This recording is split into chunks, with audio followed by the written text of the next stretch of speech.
Halo semuanya, kesempatan kali ini kita bakal belajar tentang data persisten pada Android Studio menggunakan bahasa Java. Pada modul kali ini kita bakal bahas dan juga implementasi set preference dan juga ROM. Di sini teman-teman bisa klik ya linknya langsung ke dokumentasi resmi dari Android, set preference dan juga ROM. Tujuan modul ini memahami cara kerja atau konsep dari masing-masing penyimpanan data pada Android Studio atau Java. RAM Java. Lalu memahami perbedaan dari set preference dan ROM, mengimplementasikan metode penyimpanan data menggunakan set preference dan ROM. Materinya ada penyimpanan data pada Android, ada set preference, ada ROM. Kita lanjut ke penyimpanan data. Di sini berdasarkan masa hidup, penyimpanan data aplikasi, bukan hanya Android ya. Penyimpanan data aplikasi dibagi jadi dua. Ada persisten data, ada juga non persisten data.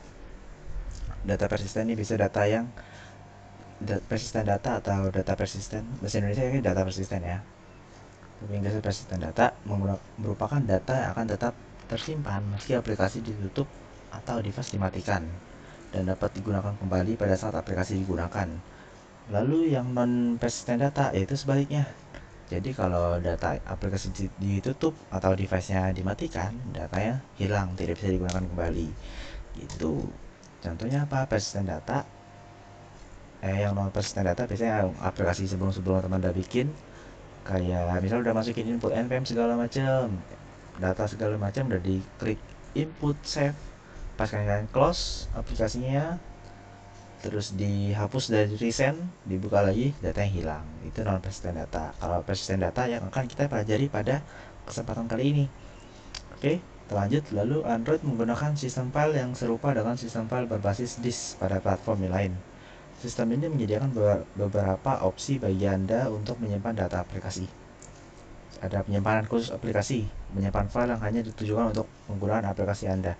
Ini kurang lebih nih kayak cache atau cache ya, teman-teman tahu, di aplikasi. Jadi dia kayak emang digunakan untuk si aplikasi itu sendiri. Lalu penyimpanan bersama, dia bisa menyimpan file yang hanya dibagikan aplikasi Anda dengan aplikasi lain, terus media dokumen file. Jadi kayak dia nyimpan media kayak foto, dokumen atau file-file downloadan yang bisa di-share ke aplikasi lain. Di sini ada preferensi menyimpan data primitif pribadi dalam key strip value pair, atau yang akan kita pelajari hari ini, kesempatan kali ini, dan juga database, menyimpan data terstruktur dalam database pribadi menggunakan library persistensi ROM. Kesempatan kali ini kita akan bahas dua opsi terakhir, yaitu preferensi menggunakan set preference dan juga database menggunakan library ROM. Gitu. Kita masuk ke set preference. Jika kalian memiliki kumpulan data dengan tipe key value yang ingin disimpan, kalian harus menggunakan set preference. Kenapa? Karena objek set preference mengarah pada file yang bersih key value pair dan memberikan metode yang cukup mudah untuk membaca dan juga menulisnya. Jadi udah akan gampang menulisnya, kita kan juga bakal gampang untuk membacanya. Set preference menyediakan kontrol melalui berbagai jenis akses permission yang disediakan. Di antara ada mode private, mode word readable, and mode word writable. Namun dua mode terakhir sudah digunakan, yang terakhir ini ya. Jadi sisa mode private aja. Dia mode yang tadi aku itu, yang aku tadi blok ini, mode word readable dan mode word writable itu sudah dipakai sejak API 17, itu sudah nggak dipakai. Perlu dicatat bahwa set preference hanya bisa menyimpan bentuk data sederhana. Jadi kan dia berdasarkan key value. Key value itu maksud apa? Jadi kita misalnya punya key, namanya key-nya username. Si username itu value-nya apa? Misalnya value-nya adalah eras.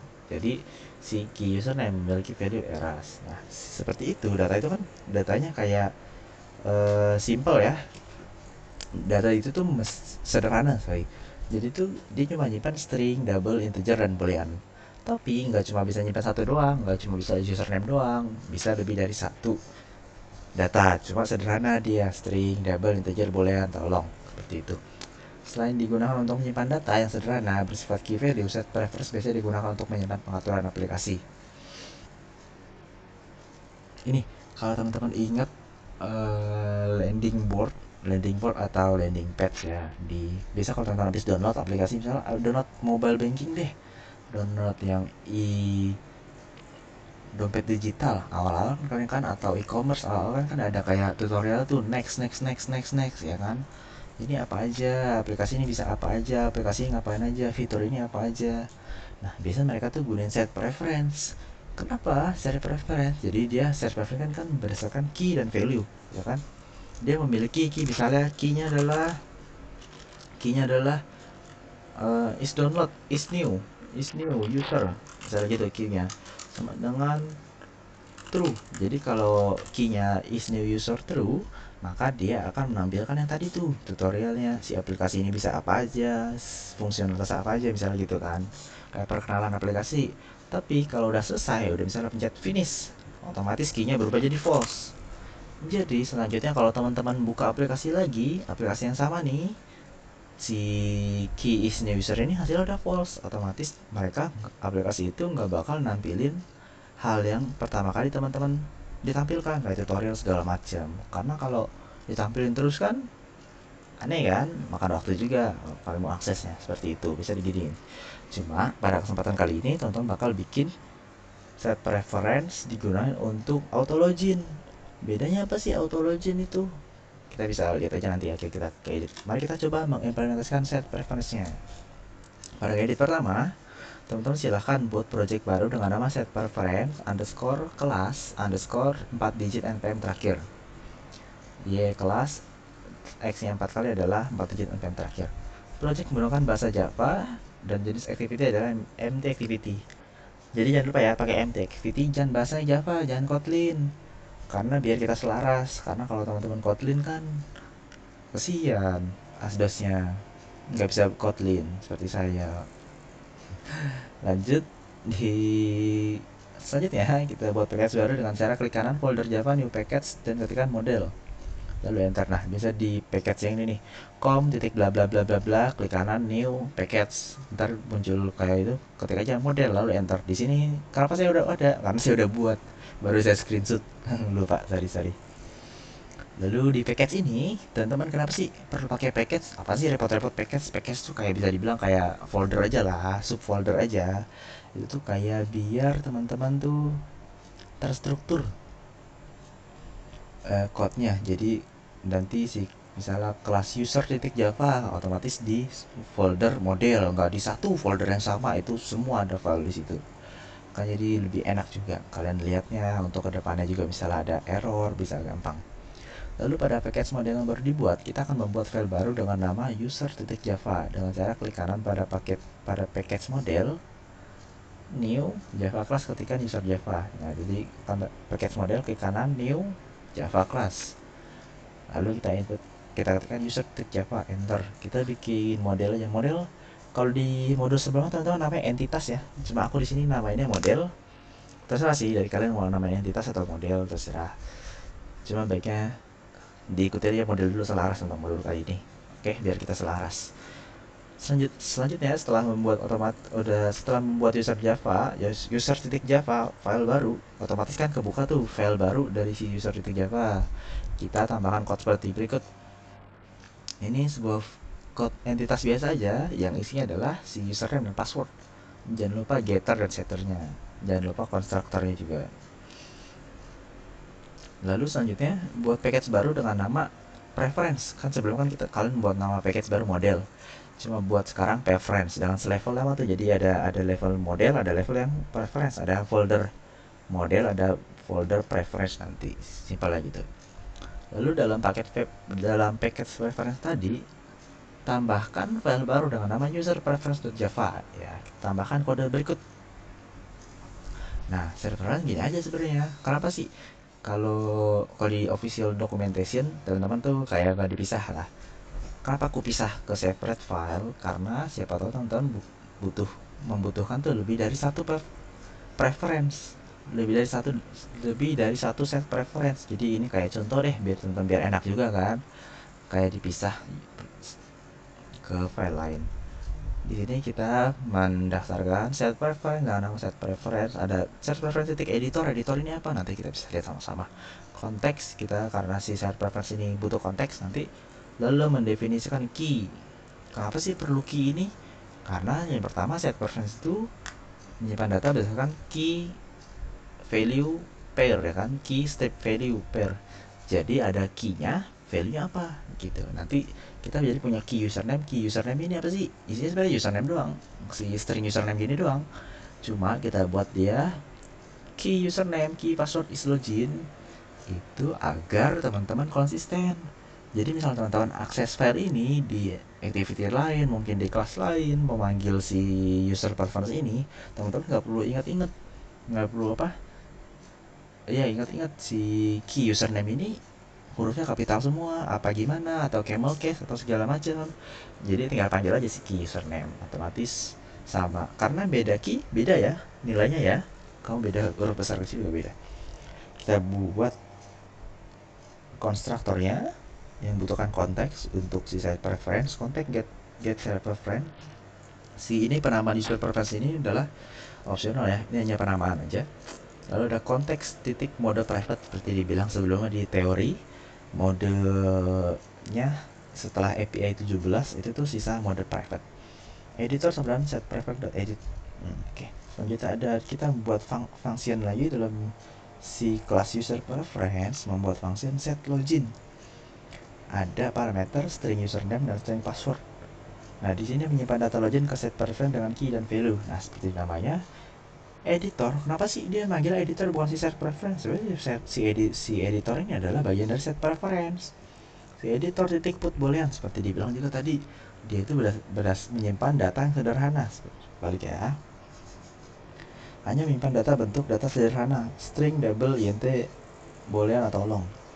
Nanti kita simpan emang gitu. Simpan di sini put boolean, kita bakal nyimpan boolean dengan key is login true. Jadi pas kita manggil si set login ini, otomatis kita membuat nilai dari key is login adalah true. Begitu juga si editor titik put string key username, nilainya adalah si username. Kalau si key password, nilainya adalah password sesuai parameter yang dibawa. Nah, terus jangan lupa commit, karena kalau hanya set editornya aja dan tidak di commit akan sia-sia. Ini sama kayak teman-teman nih buka file Microsoft Word baru, lalu teman-teman udah buat sampai bab 6 misalnya, buat laporan segala macam, tapi nggak di save, malah di close doang langsung, kan sia-sia gitu. Lalu ada public user get user login. Di sini fungsi ini adalah mengembalikan objek user untuk menampilkan data user jika user sudah login. Jadi kayak kita mungkin aja butuhin ini butuhin data user yang diambil dari set preference seperti itu. String username password, username sama dan kita ambil dari set preference titik get string. Kenapa get string? Karena kita sudah melakukan di set login nih. Teman-teman lihat di bagian function set login, editor titik put string key username. Di sini get string key username.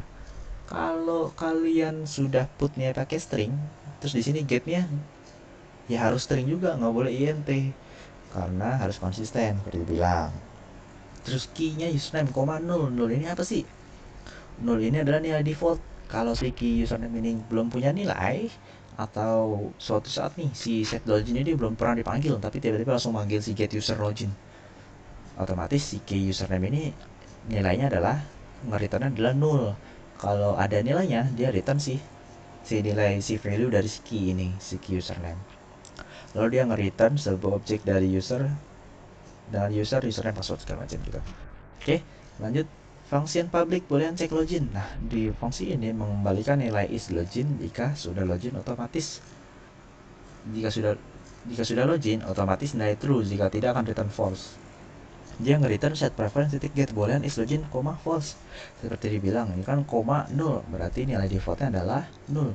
Ini juga is login, berarti nilai defaultnya adalah false gitu. Jadi kalau misalnya kalau suatu saat aplikasi sudah melakukan manggil function set login, otomatis kan si is login true nih, kita udah set jadi true. Pas kita terus manggil function check login, otomatis dia nge-returnnya adalah si value dari key is login, yaitu true bukan false. False ini kayak nilai defaultnya seperti itu. Lalu pada public void logout. Logout ini ngapain sih? Logout ini biasanya kalau teman-teman logout kan, teman-teman kalau mau buka aplikasi lagi perlu login kan. Nah, simpelnya di set preference kali ini kita clear datanya aja. Clear datanya itu apa? Clear datanya kan otomatis kan, kalau clear data is login jadi false, username jadi null, passwordnya jadi null. Jadi otomatis pas di check login bakal false. Lalu jangan lupa di commit. Oke. Kok get user nggak di commit?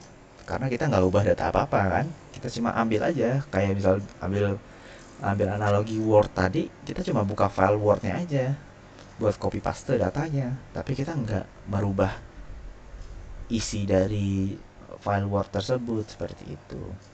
Selanjutnya, nah sebenarnya self preference ini aja, gampang kan? Selanjutnya tinggal buat activity baru dengan nama login activity pada folder res. Nah, diklik kanan new activity, empty activity ya. Jangan lupa biar selaras.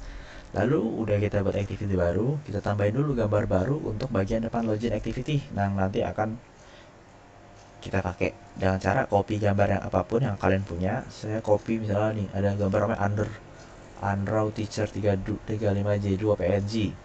Saya klik kanan, copy, lalu saya buka Android Studio lagi, klik kanan pada folder drawable nih, drawable yang ini nih, di bagian subfolder di res, drawable, klik kanan, paste, langsung aja di paste tuh, paste, terus oke, udah deh, nanti udah masuk deh, kayak gini nih, seperti ini di sini. Oke, selanjutnya, jika kalian mengikuti step jalan benang, otomatis kalian memiliki struktur folder seperti di bawah nih. Jika ada manifest, ada tuh, ada package model, package reference, ada activity baru kita buat, login sama main activity. Ada gambar yang kita paste tadi, seperti itu. Lanjut kita buka file string XML, ini nih file string XML di sini. Tambahkan data ini. Oke, lanjut selesai belum? Nomor 11 selanjutnya kita buat layout pada activity login.xml menjadi seperti di bawah. Ini aku ambil dari ungedit kalian ya sebelumnya. Jadi tuh sama aja tampilannya. Kalian bisa kopas kok dari ungedit sebelumnya. Apa-apa. Lanjut. Selanjutnya ubah pada layout activity.main. Activity main.xml. Jadi cuma ada text view sama button aja. Nanti tampilannya kayak teman-teman bisa lihat ya nanti video demonya terpisah. Lalu selanjutnya ubah pada Android manifest.xml. Ubah apanya sih? Ubah di intent filternya ini. Ini bagian intent filter, tag intent filter yang tadinya sebelumnya di dalam tag main activity, saya pindahkan ke dalam tag login activity. Kenapa? Karena biar pas pertama kali aplikasi dibuka, dia itu bakal ngebuka menjalankan si login activity, bukan main activity. Karena di sini ada kategori .launcher seperti itu. Action not main. Oke, selanjutnya simpel gitu aja. Cuma ubah ini aja kok, di cut terus di paste ke sini. Selanjutnya kalian ubah code pada main activity.java. Di main activity kan tadi kan cuma ada text view sama button aja kan. Kita cuma butuh text view, button, ada user preference. Nah, kita cek nih, ini kan dia tampilan main activity, tampilan saat orang sudah login ya kan. Nah, kita cek nih di user preference, kita panggil, kita inisiasi user preference new main activity.this. Kenapa pakai ini? Karena dia membutuhkan si user preference ini membutuhkan konteks. Sebenarnya harusnya kasihnya konteks ya, tapi saya kasih activity di sini. Itu kan bagusnya sih kasihnya konteks per activity. Selanjutnya kita inisiasi si text view, si button. Nah, si objek user ini kita bukan new user, tapi kita ambil dari user preference titik get user login. Kalau teman-teman ingat, kita lihat ya di share preference pada fungsi get user login. Nah, pada fungsi get user login dia mengembalikan objek user. Maka dari itu dia ambilnya adalah user juga. Nah, otomatis kalau misalnya anggaplah datanya belum ada, otomatis kan dia si user ini memiliki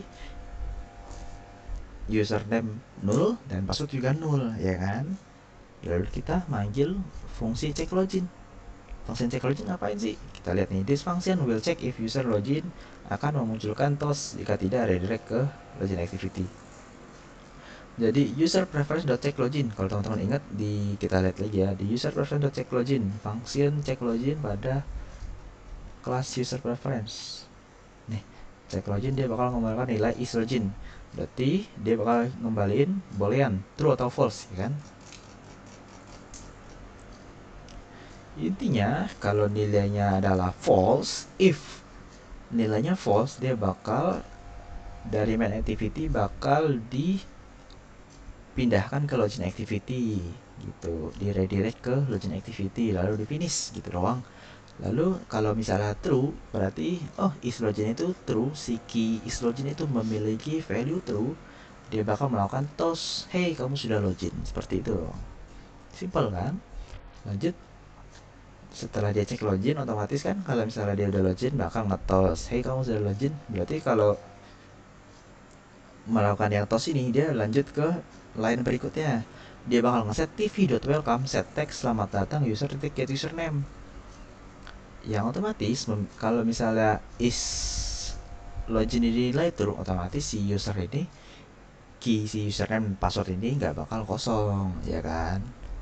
Oke, gitu aja. Kalau button logout, dia bakal manggil si user preference.logout yang akan melakukan nge-clear si editor itu, nge-clear terus nge-commit apa yang baru di-clear tadi gitu kan.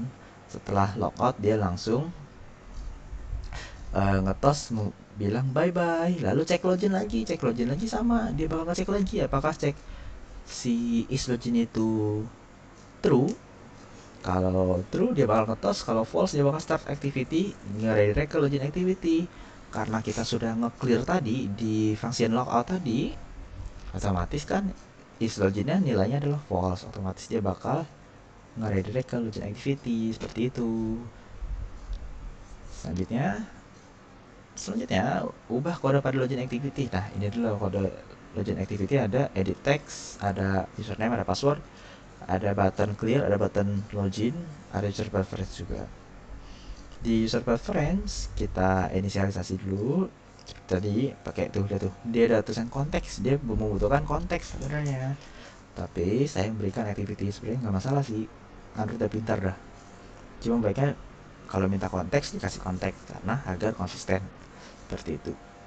Lalu kita inisiasi, ada edit text username, ada edit text password, ada button clear, button login, lalu cek login lagi.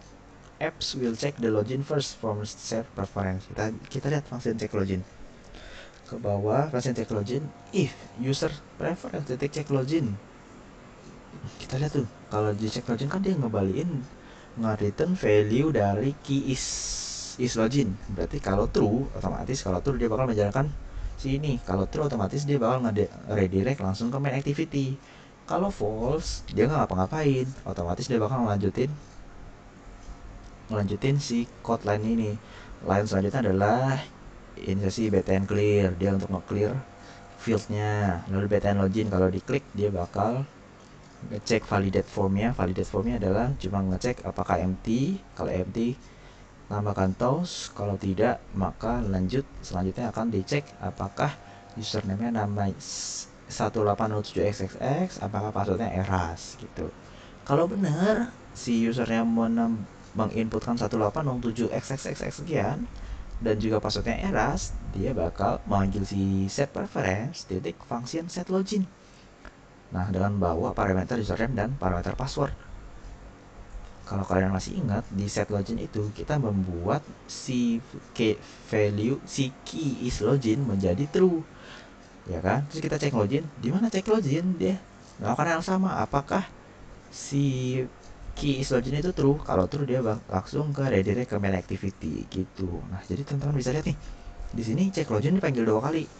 Kenapa sih malah kalau teman-teman nanya kenapa sih si cek login, padahal simple cuma if gini doang sekali tapi dijadiin function. Nah ini namanya kode reusable, jadi teman-teman bisa pakai lagi itu deh.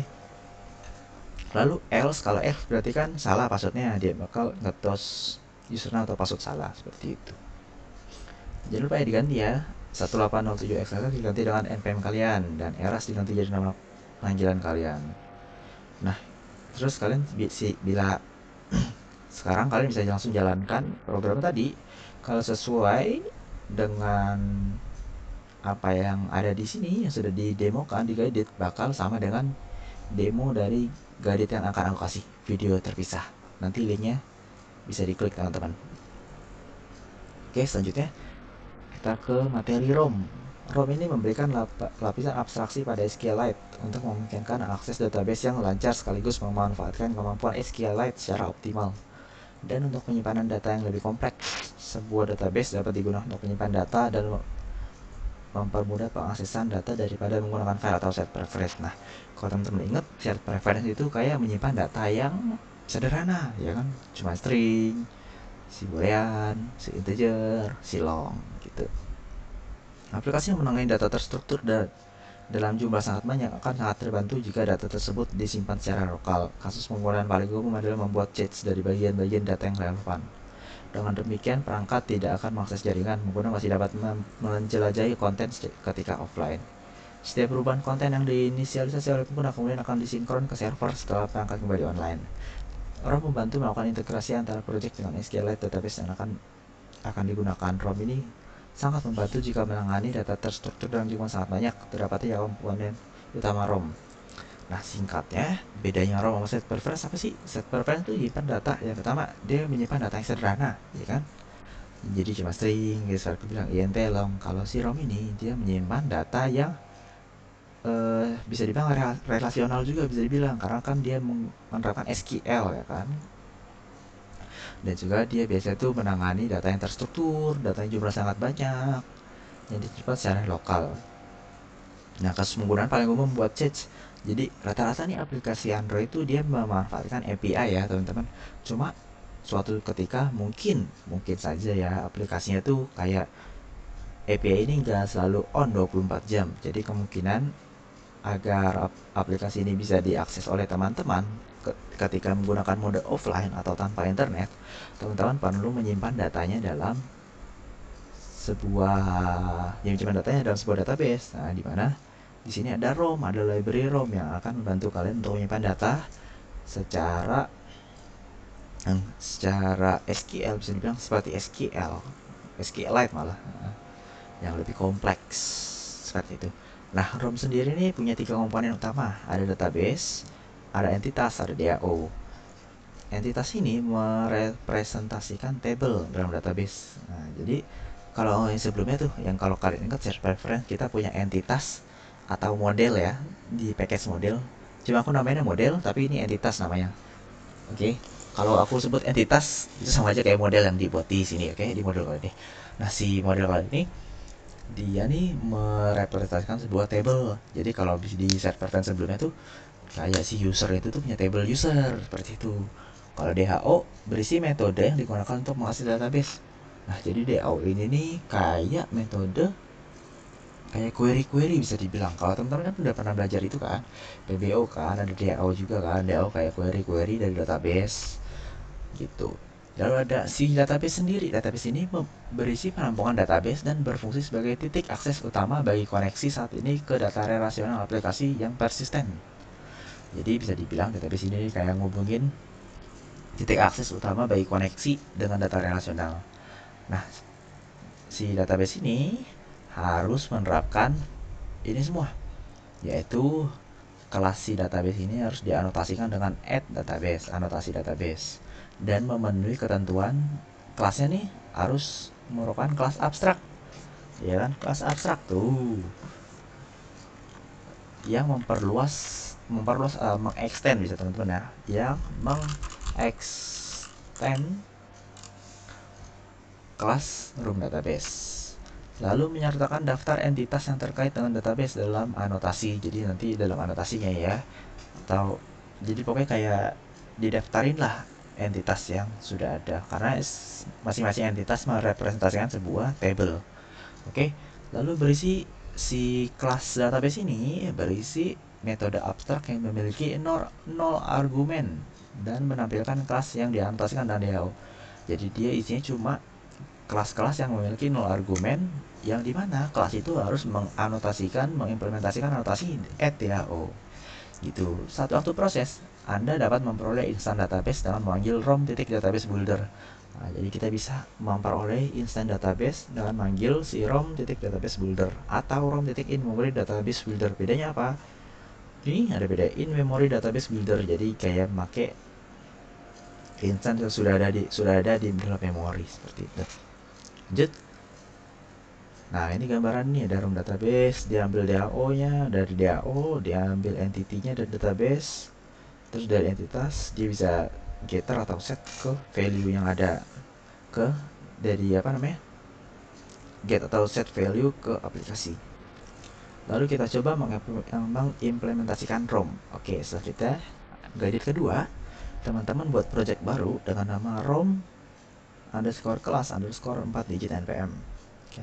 Project menggunakan bahasa Java ya, jangan lupa Java, jangan Kotlin. Dan jenis activity adalah empty activity. Oke, biar selaras aja kita pakai Java. Sekarang jangan lupa pakai empty activity. Teman-teman bolehlah pakai Kotlin untuk belajar. Cuma kali ini guide ini agar nggak ada error, baiknya pakai Java. Oke, lanjut. Setelah project dibuat, buka file build.gradle modul.2 app. Dia tuh yang modul yang dalam kurung modul titik, biasanya tuh nama package-nya com bla bla bla bla bla bla gitu. Lalu tambahkan library untuk recycle dan ROM. Di sini kita mendefinisikan ROM version, kita menggunakan ROM library ROM yang versi 2.3.0 seperti itu. Kita mengimplementasikan ROM versi 2.3.0. Annotation prosesornya juga 3.0. Ini bawaan ya, bawaan dari ROM ya. Kalau teman-teman bisa lihat di dokumentasi resminya emang perlu ini dua, nggak cuma satu doang. Lalu ada implementasikan recycle view versi 1.2.1 seperti itu. Lalu jangan lupa di sync now ya, di pojok kanan atas biasanya kan ada tulisan sync now. Di sync dulu, synchronize dulu, datanya kita download, baru di synchronize, baru kita bisa lanjut ke step selanjutnya. Step selanjutnya, teman-teman buat package baru dengan nama model. Nah, ingat ya, aku bilang model sama aja entitas, oke? Entity, itu tadi di atas. Buat tadi di atas sudah diajarin kan cara buat package baru namanya model. Lalu buat kelas Java dalam package model dengan nama todo.java. Jadi kita punya entitas namanya todo. Lalu isi kelas todo tadi, nah si todo ini merepresentasikan sebuah table, ya kan? Teman-teman bisa nambahkan add. Jangan lupa menggunakan anotasi entity. Add entity dalam kurung table name todo. Sebenarnya table name ini teman-teman bisa custom ya, nggak cuma sesuai nama kelasnya todo, tapi defaultnya gitu. Cuma baiknya sesuai default sih, gitu. Lalu ada add primary key. Primary key ini apa? Jadi teman-teman kalau belajar ABD, teman-teman pasti tahu kok primary key apa, auto generate itu apa. Seperti itu, sama konsepnya di sini. Private INTID, ada add column info, name sama dan title. Seperti itu, ada private string title. Jangan lupa kita buat getter sama setternya ya di sini. Simple seperti ini aja. Untuk entity-nya ya simple. Lalu buat package baru dengan selevel dengan package model dan beri nama sebagai package DAO. Lalu buat ke interface Java dengan cara buat interface Java class dengan cara klik kanan pada package DAO, new Java class, ketikkan todo DAO.java, lalu pilih interface. Atau teman-teman bisa buat kelas Java biasa lalu diganti aja, bisa public class todo DAO, ganti public interface gitu. Lalu buka file todo DAO Java tadi, tambahkan code sebagai berikut. Jangan lupa diimplementasikan annotation add DAO. Kalau dari definisinya, kalau teman-teman ingat tuh, DAO berisi metode yang digunakan untuk mengakses database, ya kan? Kalau si kelas database ini dia bakal berisi metode abstrak dari kelas yang menganotasikan add DAO dan memiliki 0 argumen. Berarti dia bakal mengimplementasikan si kelas database nanti kita buat bakal berisi si kelas DAO yang akan kita buat ini kali ini. Nih, dia bakal membuat kelas DAO todo.java. Todo DAO ini isinya apa sih? Isi cuma gini aja, simple kan? Ada add query, jika teman-teman yang mau pakai query manual. Di sini ada select bintang from todo. Artinya apa sih itu? Teman-teman pasti tahu lah, anak ABD kan, pasti udah lulusan ABD harusnya select bintang from todo. Jadi dia bakal nge-select semua data dari table todo. Yang dimana dia bakal nge-return sebuah list of todo, ya kan? List dari todo dengan fungsi namanya get all.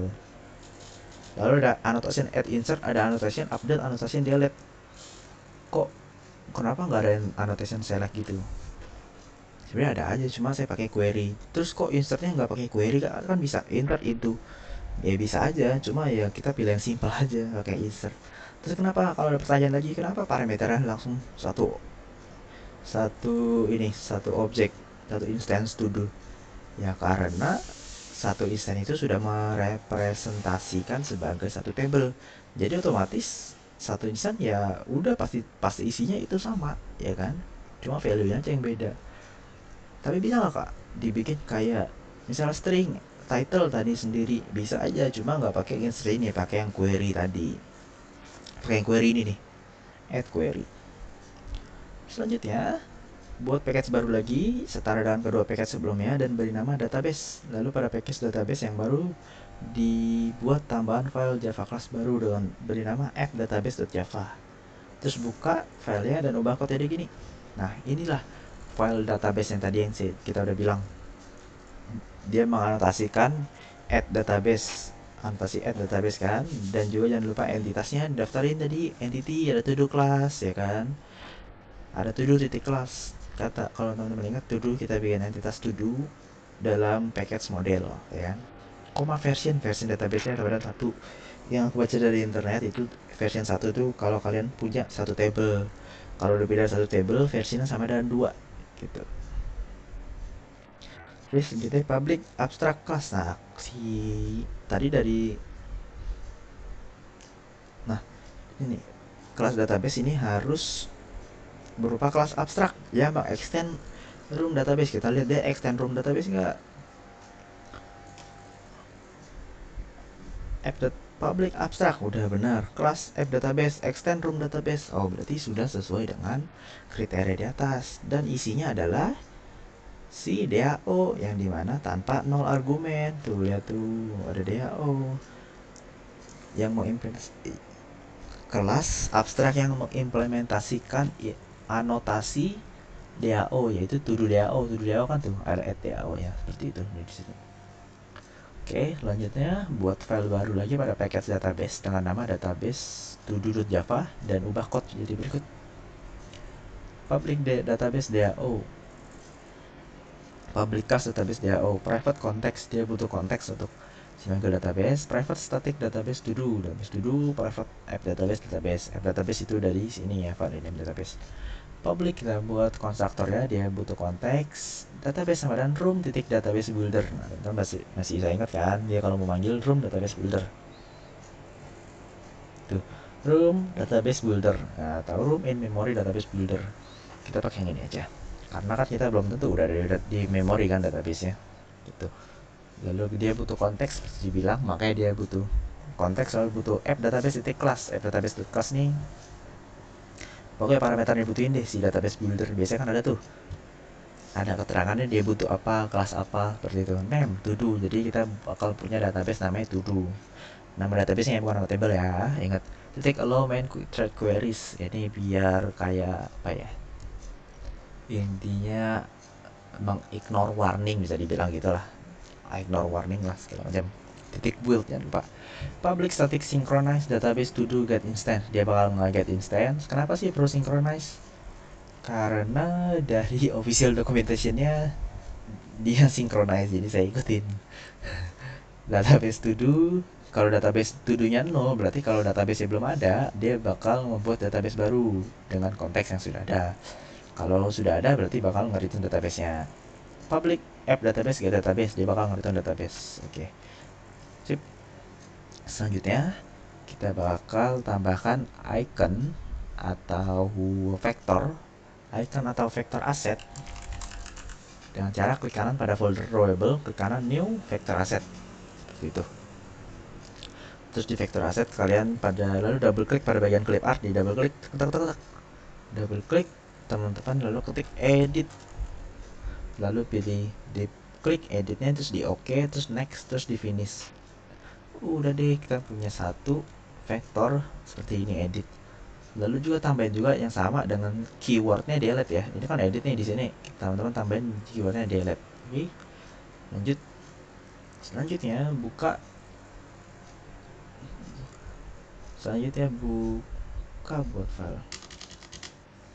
buat file layout resource baru dengan cara klik kanan pada folder layout, new, layout resource file, namai file tersebut dan to do item. Nah, jadi ini di si to do item ini bakal digunain untuk si recycle view ya. Jadi kan recycle view kan kita udah belajar sebelumnya kan, perlu si sebuah satu resource layout kan. Ini kita buat seperti itu.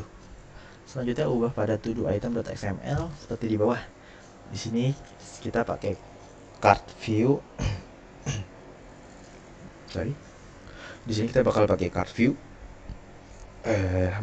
mengimplementasikan linear layout, isinya text item, ada image button, dengan source si button tersebut adalah drawable yang tadi kita tambahkan aset tadi tuh, yang aset vektor tuh kalau teman-teman.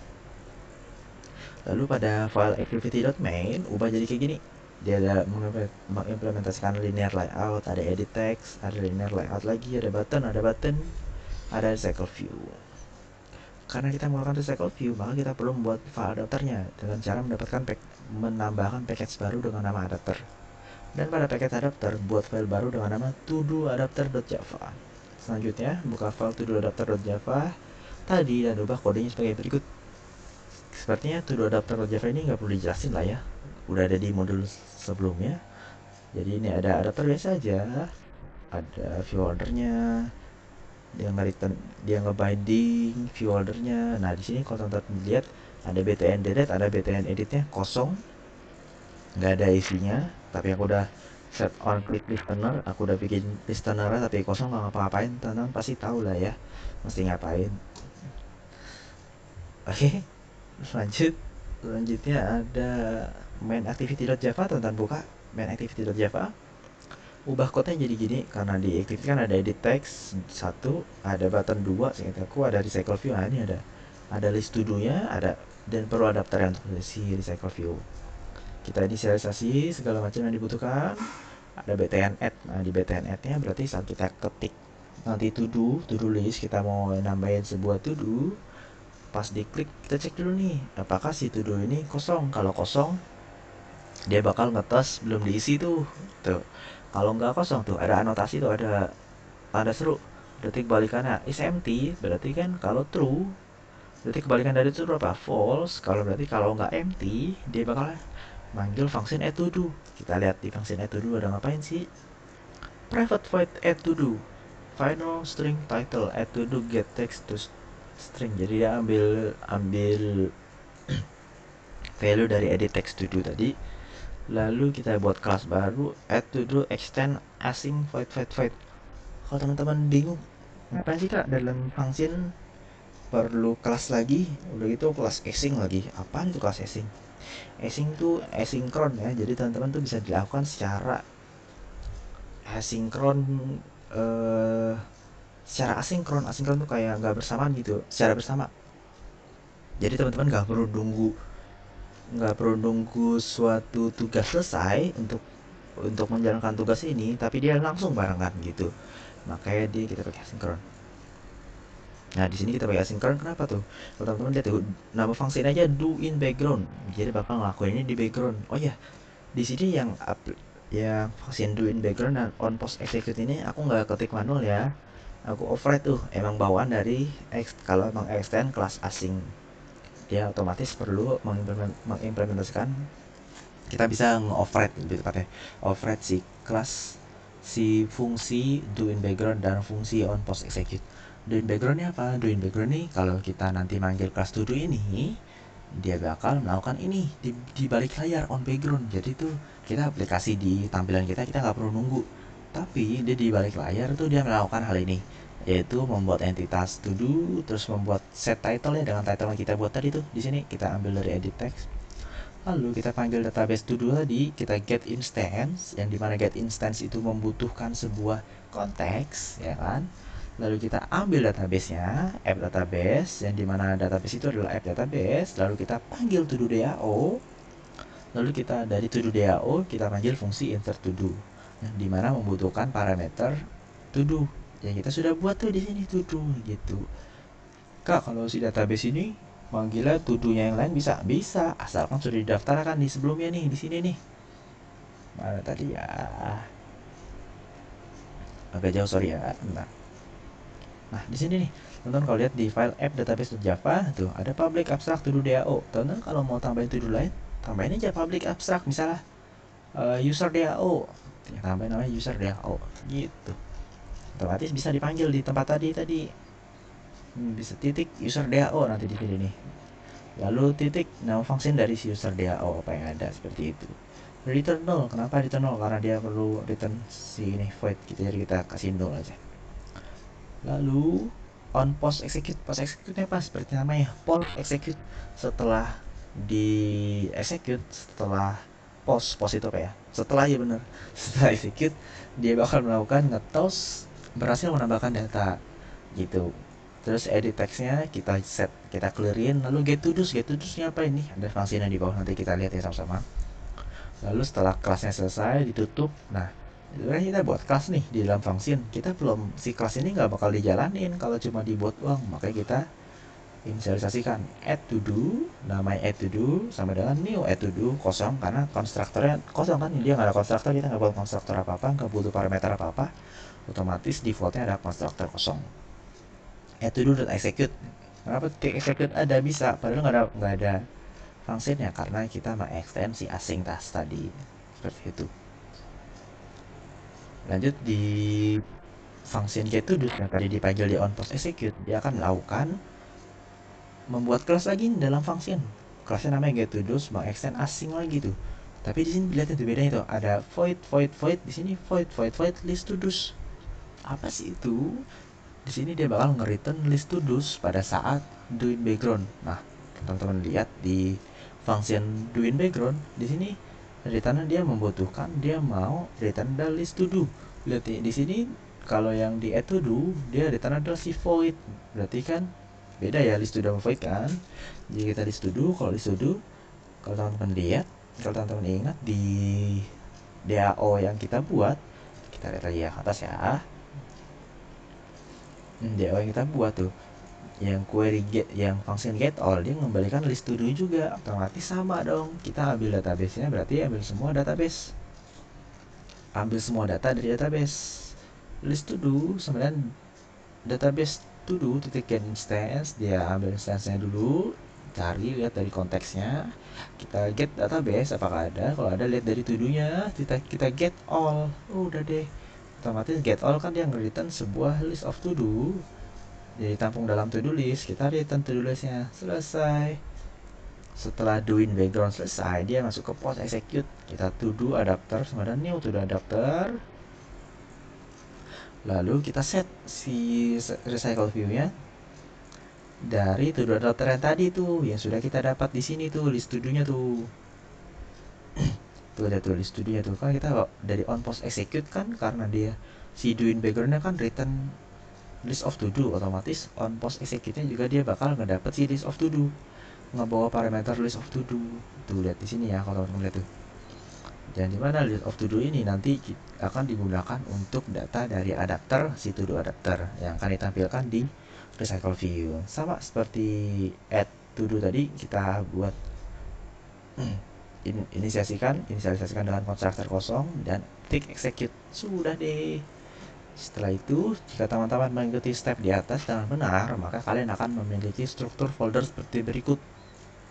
Ada adapternya, ada DAO-nya, ada database, ada model. Nah, dari sini aja teman-teman bisa lihat kan tuh, kalau yang digabungin semua nih, ada 1, 2, 3, 4, 5 kelas, 6. Ada 6 kelas Java yang ditumpuk dalam satu folder. Gitu. Jadi agak berantak tuh, baru 6 loh. Belum 10, 20. Makanya penambahan package ini juga lumayan penting ya menurut saya.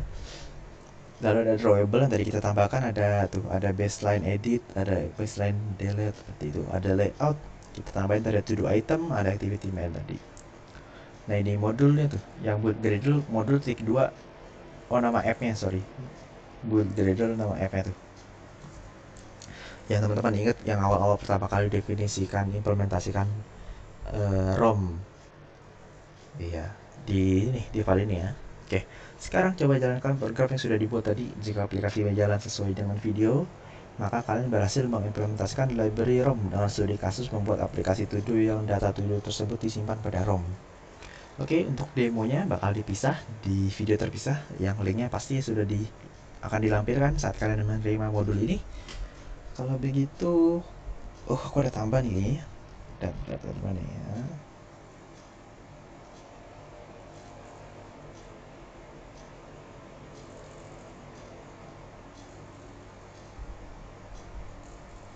Nah, ini kalau teman-teman masih ingat, entity di sini kan dia tuh pakai kurung kurawal ya. To do di kelas. Kalau kalian perlu lebih banyak table, otomatis pakai apa yuk? Kalau kurung kurawal kan satu doang. Berarti kalau lebih dari satu pakai ray seperti itu. Jangan lupa kalau lebih dari satu table, versinya jadi dua ya. Sudah deh, sekian untuk modul persistent data. Semoga kalian mengerti. Kalau penjelasan lebih cepat, mohon untuk dipahami ulang. Terima kasih.